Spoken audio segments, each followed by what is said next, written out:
All right, everybody, we've hit day 14 of fermenting our own wine at home. So now we are going to take a sample of it, test the specific gravity and alcohol content with our wine thief and our level tester.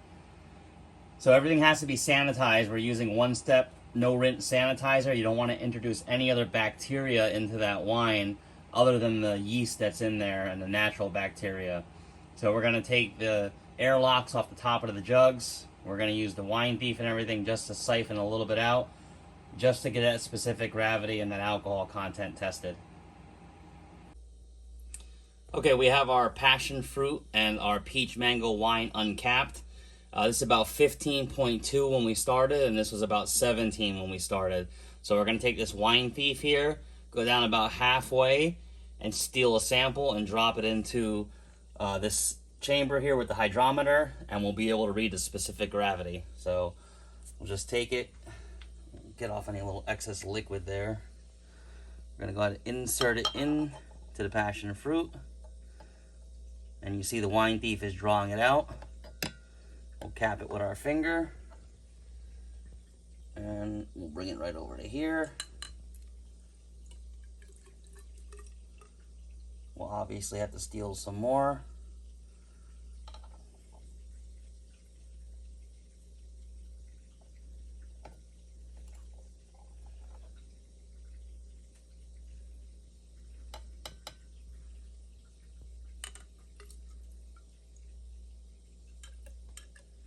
And what you want to do is you want to get that hydrometer to float.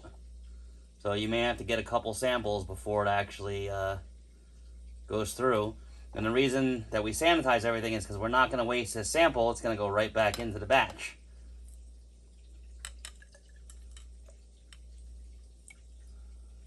And it's starting to rise up there a little bit. I see some different colors in there, don't you? Like a lighter at the middle, darker at the bottom. Or top there.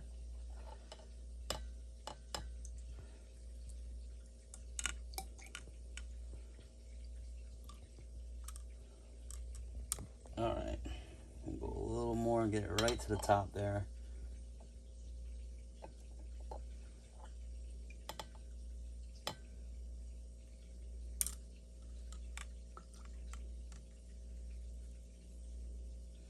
And that should be enough to show us our specific gravity there. So what you want to do is you actually want to spin the hydrometer in there and let it bobble and float back up. And let's see where we're at right there with alcohol. Let me see where we're at. Alcohol content's right there.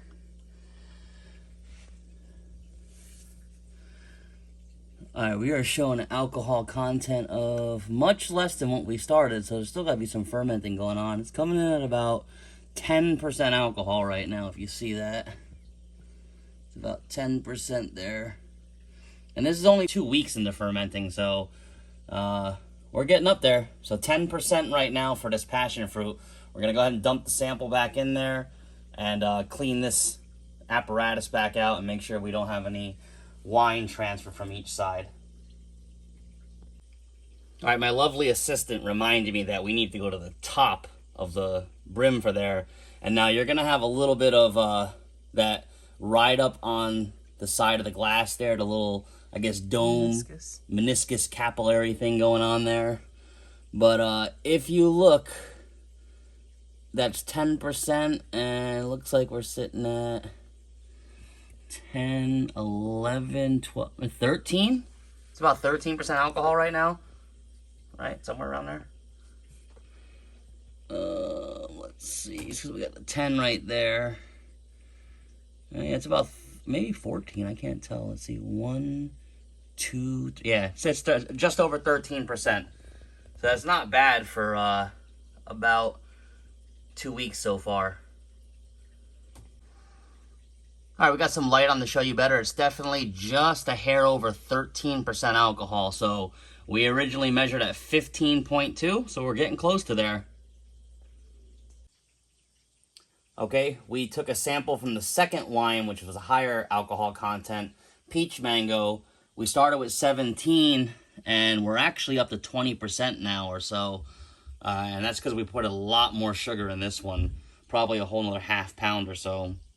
But it's been 2 weeks, so now the fermentation process has to continue on for at least another 6 to 8 weeks before we actually get some viable wine in this thing. So that about wraps it up. We're going to put the airlock back on this side, pour the sample back in there, and we'll just check back periodically and make sure this thing is still fermenting properly.